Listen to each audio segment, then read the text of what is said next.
เช่นว่าอ ซิ ยู่ ม บ้า บัก น พริก กี เนี่ย เป็ บ่ น เผ็ด แล้วมากเนาะ คันว่าซิมบ่เผ็ดบ่เอาเงิน เบิ่งหน่อไม้ปงเลยอ้าย หึ หน่อไม้ พ่อจ้อยน้องแวงว่าซั่นซะได้มีน้ำจิตน้ำใจมีแบ่งเนาะเงินจำนวน 1,000 บาทให้น้องดอกแค่หรือว่าน้องลาพี่น้อยเนาะเอาพี่น้อยเนาะฝนตกลงเรื่อยๆ2 วันบ่เว้นว่างแล้วพี่น้อยเนาะ เอาพี่น้อยเราเปิดคลิปเปิดภาพมามื้อนี้ก็อยู่บ้านช่องเงินซานของน้องดอกแค่หรือว่าสาวลาเนาะมารอบใดก็เห็นแต่เพิ่นเฮ็ดเวียกเฮ็ดงานพี่น้อยเนาะคนขยันอะดีใดนี่เนาะ2026โลดเนาะอ่าเฮ็ดผู้เดียวเราเนาะทางแม่เพิ่นจักไปไสเราไปสวนเพิ่นบ่เนาะเอ้าฝนตกอีกแล้วบ่นั่นเฮ็ดฝนตกแล้วบ่บาดโธ่ใครแหน่แต่มันบ่แดดเนาะสาวดอกแค่เนาะโธ่เฮ็ดหยังสบายดีเจ้าแก้วบ่แก้วแตกบ่น่ะบ่แม่นเนาะโอ้ยเอาสาธิตใหม่แหน่คือมาดุมันขยันแท้เดี๋ยวนี้คือบ่เห็นบ้างเห็นเช้า ไป เทื่อ ซอยเอื้อยเรา เอาเครือมัน คือมันอยู่ไส อยู่สวน อืม แกให้เรา แก่ให้เรา โดยเราขายให้คนจีนบ่แล้วบ่ โอ้จีนมารับซื้อเครือมัน โดย มันที่เราไปปลูกนะครับไปก้นนี่บ่หรือว่ามัน มันปลูกเฮาแบบว่ามัน มั มัน นที่มันเป็นเครือ อ๋อมันม่วงงั้น โดย โอ้ เอาเป็นไอหน่อยหนึงไปหน่อยเนาะเสียมส่วนแต่งบ่จักอันนี้คือว่ามีครึ่งหนึง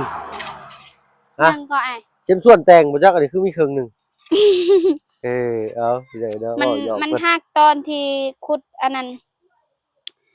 ลูกกระสุนแตะกี้นั่น อ๋อ เห็น ลูก สง ปื คราม นว่าซั่นซะ ลูกปืน เลยเนาะ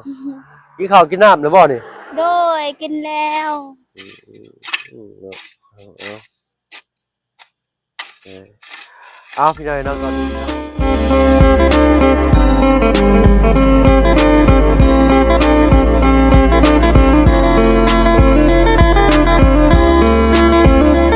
ทายเด้อพี่น้องเด้อเนาะกับทักทายสบายดียังไงใจดีเลยเก็บซีเบิร์ดทุกท่านที่เข้ามาหับมาชมช่อง YouTube บ่เพิ่งเคยหลายคือเก่าเนาะบ่ว่าฝั่งไทยฝั่งลาวแล้วก็ทั้งฝั่งต่างประเทศยินดีต้อนรับเข้าสู่ช่อง YouTube บ่เพิ่งเคยหลายคือเก่าพี่น้อยเนาะฝนตกลงมาอีกแล้วบาดนี้เนาะยังบ่ทันได้เห็นหยังอยู่ทางนี้ก็ได้โอ้ยเนาะกินข้าวแล้วบ่น้อง โดยกินแล้ว ได้หยังกินข้าวมื้อนี้ กินกับผักกาด กินข้าวผักกาด โดย บ่มีซีนบ่มีปลาบ่ ใส่กับปลาที่แม่เราไปสอน โอ้แม่ไปสอนปลา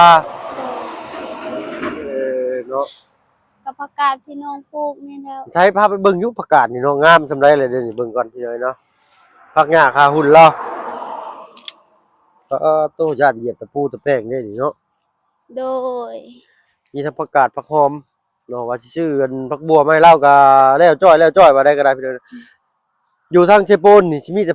ผักบัวเวียดเนาะน้อง โดย มีแต่ผักเวียดผักบัวหัวใหญ่นั้นน่ะแบบนั้นพี่น้อยเนาะอันนี้ผักอันนี้เพิ่นสิได้กินแต่ใบมัน โดย หัวมันนี่ก็ใส่ผัดใส่ยำเนาะ โดย แต่ว่าผักบัวหัวน้อยซำนิ้วโป้งนี่ก็มีแต่ทางบ้านเฮาโป๊ดผักสะระแหน่แล้วพี่น้อง ผักอีหยังเกาะภาษาอายเอิ้นนะ ผักหอมบ่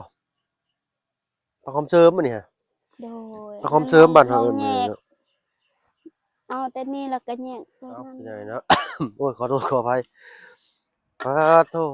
ปลูกได้จักมื้อเลยน้อง นี่บ่ โดย แต่สงกรานต์ แต่สงกรานต์พุ่นเนาะ โดย โอ้อันนั้นปลูกยังตื่มอีกบัดนี้ ปลูกผักบงที่เบาเสียงแล้วเอามาให้ก็เลยปลูกหากมันปลูก อืมปลูกผักบุ้งใส่น้ำ โดย ผักบุ้งนี่แหละสิได้กินยาวแฮงดีหน้าฝนยามนี้น่ะแฮงออกดี โดย ผักบุ้งหมักน้ำเด้เนาะพี่น้อยเนาะเบิ่งก่อนหาบอลตั้งกล้องก่อนจะบาดเอาพี่น้อยเนาะมื้อนี้เขาเพิ่งเข้ามาเล่นแม่แอนน้ำน้องเพิ่นมันชัยฮึบโอ้ตุ้มแม่จะไปใช่ล่ะ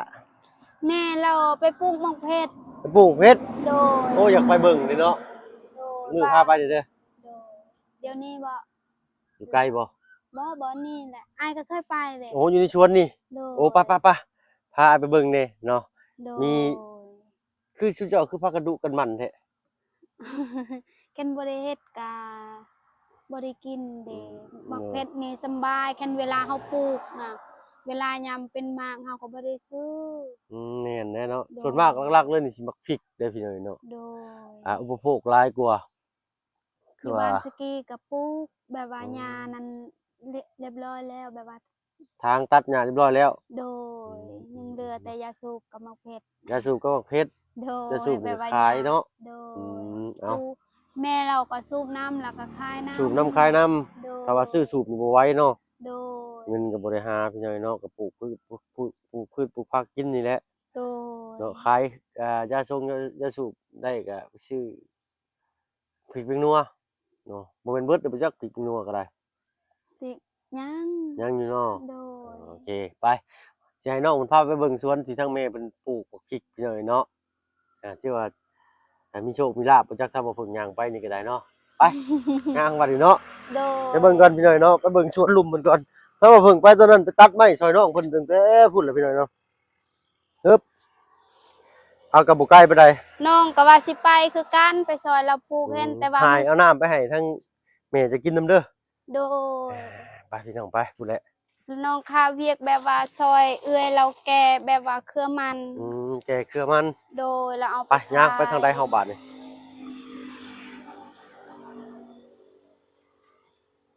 ฝนตกพี่น้อยเนาะ โดย หลายบ่อนก็อยากเปื้อนแต่บ่อนนี้ใครแน่หน่อยหนึงเนาะไหลลงโศกเลยปลาตัวห่อนน้ำนี่แบบเป่าแป้นเบิดเลยเนาะมาแรกๆนี่หกได้เนาะเอิบอือฮึโธ่อีกอันนี้ก็เป็นบ้านน้องใจดีเพิ่นพี่น้อยเนาะบ้านน้องใจดีเพิ่นน่ะอันนี้บ้านน้องแต่งจริงเพิ่นน่ะพี่น้อยเนาะโอ้ใกล้สิแล้วตัวนี้เนาะไปทางนี้บ่ โดยไปทางนี้ อืมเบิ่งก่อนโอ้เข้าถ้วยใหญ่เท่าละบัด ทั้งสร้างเพิ่นพี่น้อยเนาะอืมพี่เป็นจักจั่นเลไลห้องจั่นสั่นอยู่พี่น้อยเนาะไปพี่น้อยเนาะพุ่นแหละพบพ้อกันอยู่พุ่นเนาะอยู่ให้อยู่สวนน้องเพิ่นเป็นป่าอันกินลาเวนเดอร์พี่น้อยเนาะ ระวังเด้อย่างไปอะเนาะ โดย เหยียบกลับเพิ่นได้โธ่มารอบก่อนน่ะมันสิเป็นแบบว่าป่าหญ้าสูงๆพี่น้อยเนาะหกแน่ อันนี้น้องจูดให้แล้วมันก็ไหม้ โอ้เจ้าจูดให้แล้วมันลามขึ้นมาพี่บ่เนาะ โดย แป้นเท่านี้บัดนี้เนาะ โดย โอ้โธ่หญ้าขึ้นใหม่เขียวงามไปเลยเนาะเอางัวมาผูกใส่เด้นี่เนาะงัวอยู่ทางบ้านแห่งตัวจอยซ้ำ โดย ได้มาผูกคำว่ามันใกล้เนี่ยนี่เอางัวขึ้นรถคือมันขึ้นง่ายไปหน่อยเนาะ โดยอยู่นี่บ่มี เอาง่วงลงกินนี่คือสิคักได้นี่ เออเป็นหยังคือบ่เอาอันเกี่ยวมาตัดแล้วก็คุบใส่กระสอบไปให้งัวบ่ต้องคนงัวมากินทีหน่อยเนาะ โดย เอาพูดดิเนาะเป็นโศกเป็นเหี่ยวลงนี่ก็แม่นอันนั้นเพิ่นหน่อยนะเป็นไห้น้องเพิ่นหน่อยเนาะตัดต้นมักขี้เหล็กซอยน้องเพิ่นอยู่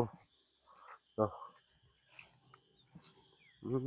มันสิบ่สไลด์ลงเลยบ่นี่ บ่ดอกพุ่นเรา อ๋อขอโทษเอิ้นเบิ่งอยู่ห่ะ เอ้ย อยู่พูพี่หน่อยเนาะป้าตัวไปน้องลงยังก่อนเจ้าบาดนี่ลงจะได้ละบาดค่อยได้ โดยยานลงทางนั้น มันชันอยู่เด้พี่หน่อยเนาะบ่มีแนวยึดเกาะซำบาดนี่พลาดตรงนี้นี่โอ้ยสิโครงฟาดใส่นี่พอแห้งอีกนี่ชันติงลิงอยู่พี่หน่อยเนาะสิเลยเนาะตั้งองศากล้องให้มันตรงๆหั่นน่ะลงทางนั้นบ่ โดย เอ้าข่อยไปถึกทางอยู่บ่ล่ะบาดปึ๊บ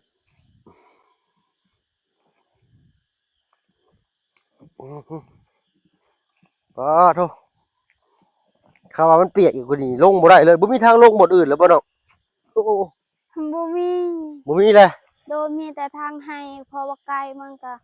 บอนเฮือนขึ้นเฮือนน้อง ต้อง ก็ เอา ยาก เสียม อี มาก ขุดเห็ดขันบันไดขึ้นได้นี่นะ โดย ขับรถสั้นเลยโอ้ยกันตู้แม่เจ้าและขึ้นน้ำฝนตกฝนหยังยันเราขึ้น ยำแบกเขาเธอนายก็ขึ้นพูนี่แล้ว อันปลูกข้าวแล้วก็แบกขึ้นผู้นี่บ่น้อง โดย อ๋อโธ่ เห็น ใหญ่ ว่า สั้นจริงๆนี่ครับ เห็นแบบว่าทางยากกับทางปลานี่เฮ็ดทางแล้วก็จอดไป ขึ้ ทาน ง หัน พุ เนาะ โดย โอเคพี่น้อยเนาะเอาให้น้องเพิ่นเอาน้ำไปสู่แม่กินก่อนพี่น้อยเนาะเอาพี่น้อยเนาะอันนี้ตัดซอยน้องเพิ่นตัวนั้นเนาะเศษไม้ที่ตัดจากการทำลายทำเผามันเผาไหม้ บา เอา ง เบิ ที ด ถูก นี่ กับเพิ่งเจอ เอาไปเฮ็ดฟืนบาดนี้ นะ ย่างจะระวังแน่พี่น้อยเนาะเพราะว่ายันเหยียบไม้ที่ เปะ เป็น เล็กเบิ่น ตัดเสียงจังซี่นะ เปะเล็ก เสียบรองเท้าหรือว่าเสียบเกิบเพราะนี่มันจะทะลุเลยได้เนาะปึ๊บโธ่คือมาลุยผู้เดียวแท้ น่า บ่ตัวแม่ กดปุ๊บนะเพ่ คือมาลุยผู้เดียวคักแท้ กดจับโบกเว้ย โอ้สบายดีเด้อแม่เด้อโอ้ดูน้ำเหี่ยเบิ่แล้วพุ่นน่ะมีหยังน้องนี่ เคยกินอยู่บ่ไอ้ อืม แซ่บเด้ แม่นหยัง คม โอ้ยขมๆบ่ต้องไปต้มก่อนบ่ คมหน่อยเดียวต้มก็ได้แบบ กิน ว่า ดิบๆสดๆสิก็ได้ ปิ้งก็ได้ ปิ้งก็ได้กินสดๆบ่ได้ โดย ใช้ปลายพานตั้งอ้ายมาเบิ่งอันนี้อยู่คลองน้ำไหลคือว่าห้วยห้องพี่น้อยเนาะมีน้ำตลอดได้นี่เนาะ โดยแต่ว่า โอ้ยปลูกข้าว ฝนต คั ก กหมดแล้ว น้ำมันขุ่น พยายามนั้นน้ำท่วมขึ้นมาฮอดพี่บ่ เช่นน้ำท่วมคันว่าน้ำท่วมมันขึ้นแต่พุ่นแล้วฮอดนี่ อืม แต่ว่าน้ำแบบนี้บ่ได้ฮอด แต่ละปีน้ำมันเคยท่วมฮอดพี่บ่ โดยบางเทื่อก็ฮอดบางเทื่อก็บ่ได้ฮอด เฮ็ดข้าวเฮ็ดนาพี่น้อยเนาะ โดย คักอยู่ได้บ่อนพื้นที่เพิ่นนี่พี่น้อยนี่แหละเกี่ยวไปใส่หลังเฮือนน้องเพิ่นเลยเนาะลำธารห้วยนี่ยามมัน ประมาณเดือน2เดือน3เนาะน้ำก็ใสแล้วตัวแม่เพิ่นก็ลงอาบน้ำนี่แหละพี่น้อยเนาะตัดต้นกล้วยต้นน้อยก็ทิ่มลงนี่เป็นปุ๋ยไหลลงไปต่ออีกอันนี้ได้สมบูรณ์เป็นสวนที่เจ้าบ่เนาะ คนบ้านกระดับ คนบางกระดับ โด สวน ย บางกระดับอ้าวโธ่เนาะเอ้ย นี่ เอ้า แม่ก็มือมันเจ็บ เจ็บมีหืดยากินเลยบ่ อืม อ๋อเนาะ มือมันเจ็บ มือมันเจ็บ โดย อืม มือมันไตเฮ็ดอีก เอามือได้มันบ่มือจะเจ็บมือก็เจ็บใช่ไหมพี่หน่อยเนาะ โดย เอาเดี๋ยวหาขาตั้งกล้องแป๊บนึงพี่หน่อยเนาะขอยืมผ้าได้ไหมได้ยังแน่มื้อนี้ว้าโธ่มียังอะน่ะห่อจะสูบว้าโธ่เอาจักหน่อยเนาะเบิ่งหาขาตั้งกล้องก่อนพี่หน่อยเนาะใช้ล่ะจับกล้องให้อันแน่ โดย นะเอาจับรถตามมันมาตามมาพี่บ้านนี่หาค่าตั้งกล้องกับพี่หน่อยเนาะค่าตั้งกล้องกันที่ว่าสู่ชีวิตเนี่ยก็ฮักเพคอยเรียกเห็นแต่ไม้ลำนี่เลย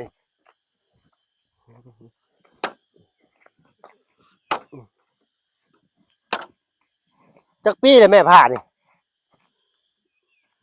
เปลี่ยชื่อหม้อไป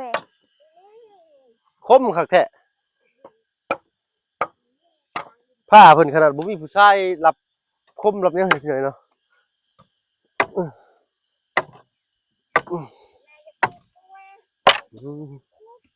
ฮะอ๋อขอเพิ่นเฮ็ดบ่เนี่ยดินเพิ่นบ่แม่นี่ขอเฮ็ดน้ำเพิ่นเนาะ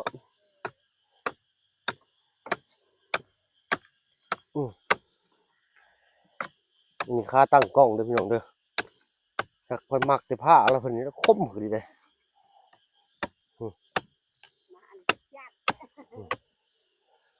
คมขนาดขอได้บ่ผ้านี่ ช่างหัวเพิ่งไปอะ ขอได้บ่ผ้านี่แม่ฮะขอเมื่อเฮือนได้บ่ผ้านี่ เอามือ ก็คือคมขนาดนี้เลยเนาะมักได้ผ้าคมๆเพราะได้ทางหญ้าอยู่หน้าแคมบ้านพี่นี่เนาะเคยซื้อเมื่อแต่บ้านน้องอันเจียงเล่มหนึ่งผ้านี่จักเพิ่นเอาไปผ้าก็ได้พันเดียวปลายหักซ้ำเสียดายจะจ้อยอืม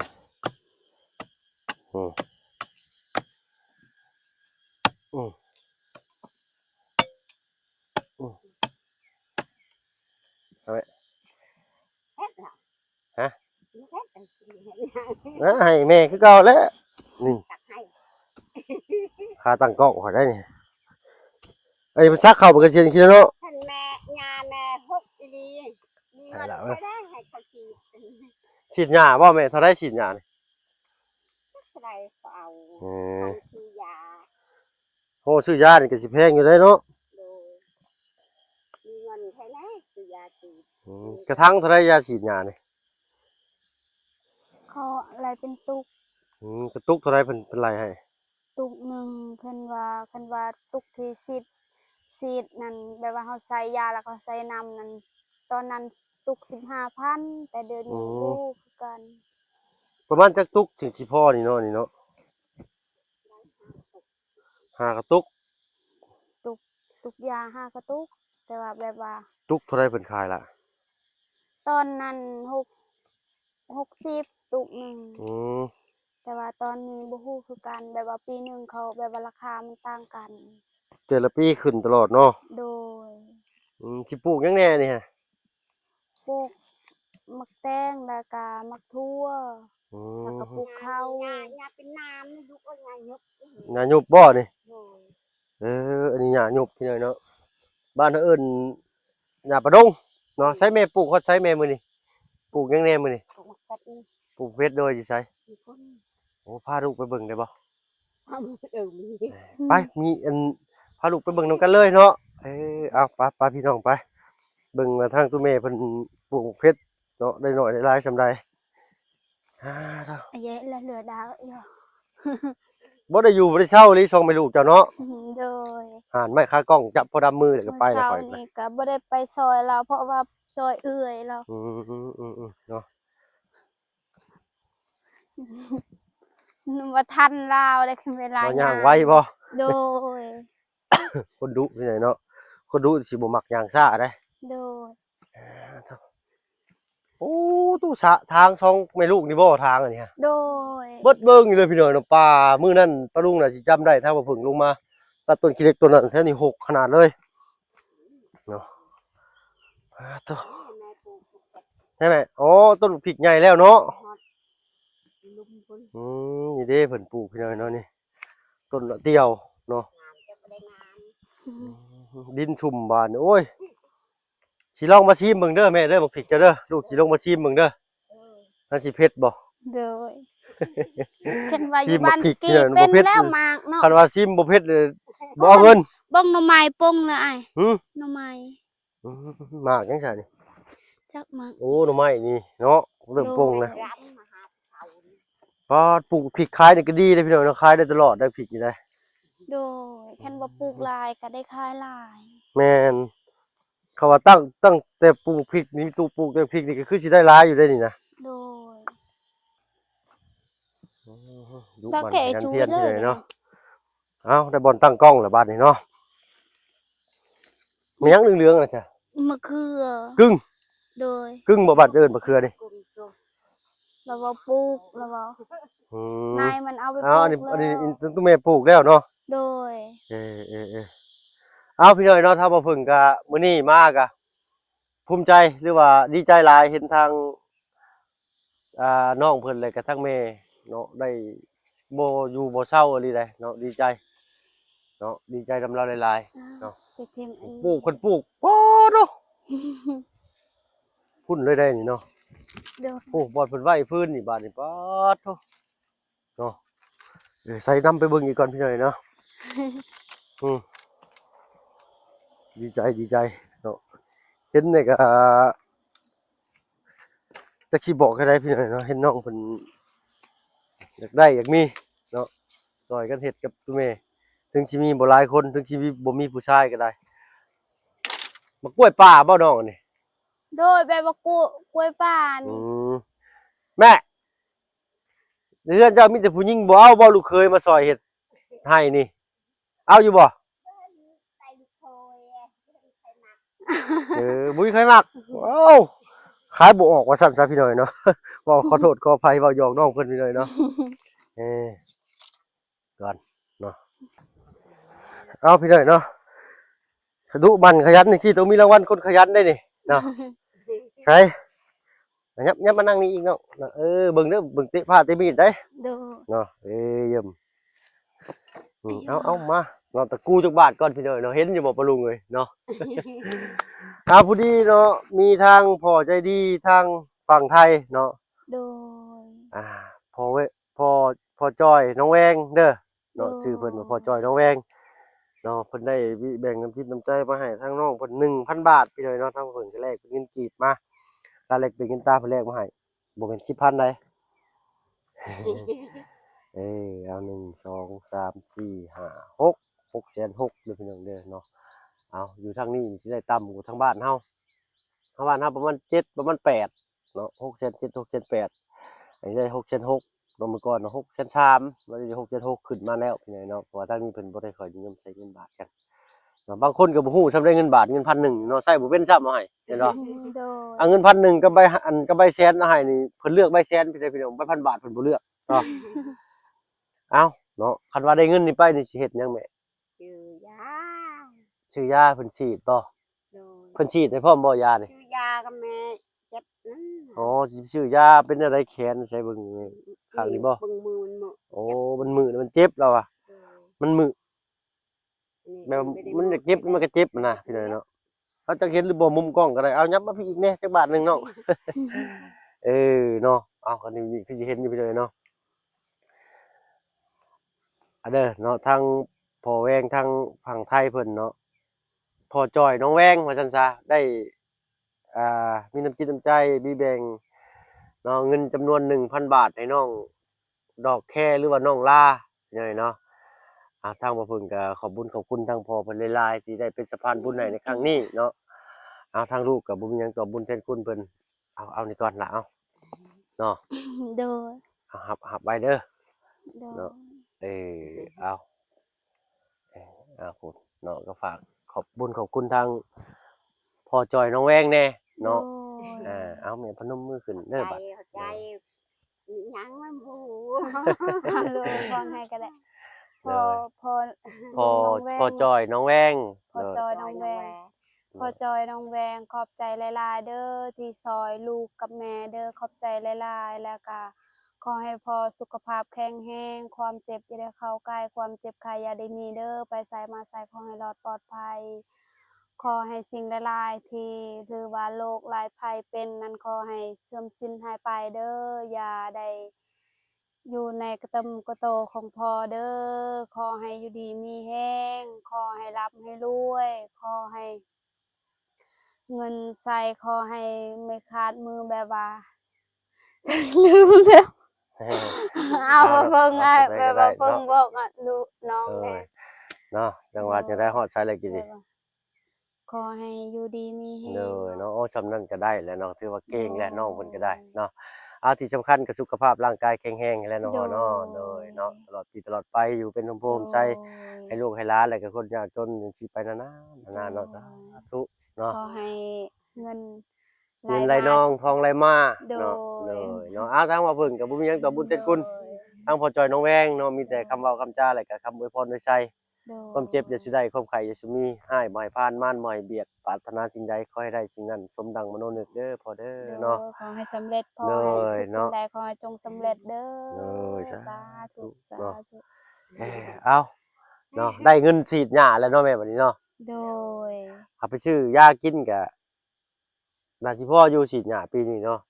ทั้งละ60 70เพิ่นว่าเนาะทั้งละเท่าใดก็เนาะ เช่นตอนนั้นนั่นแบบว่าตุกหนึ่งคันแบบว่าซื้อน้ำเวียดเฮ็ดตุกยานั้นตุกหนึ่ง60,000แต่ว่าตอนนี้ยังบ่ฮู้ โอ้ยขึ้นก็สิประมาณ70ถึง80ไปเลยเนาะ โดย ซ้ำนี้ประมาณเท่าใดสิพอนี่เนาะ5ตุกพอบ่ 5ตุก6ตุกแล้วก็ 6ตุก จ้างเขาพร้อมเด้ โอ้จ้างเขาสินักอยู่นำค่าจ้าง โดย จ้างเพิ่นนี่เท่าไรน้องเป็นแต่ละปีนี่ แต่ละปีคันว่าให้หลายปีกายนี่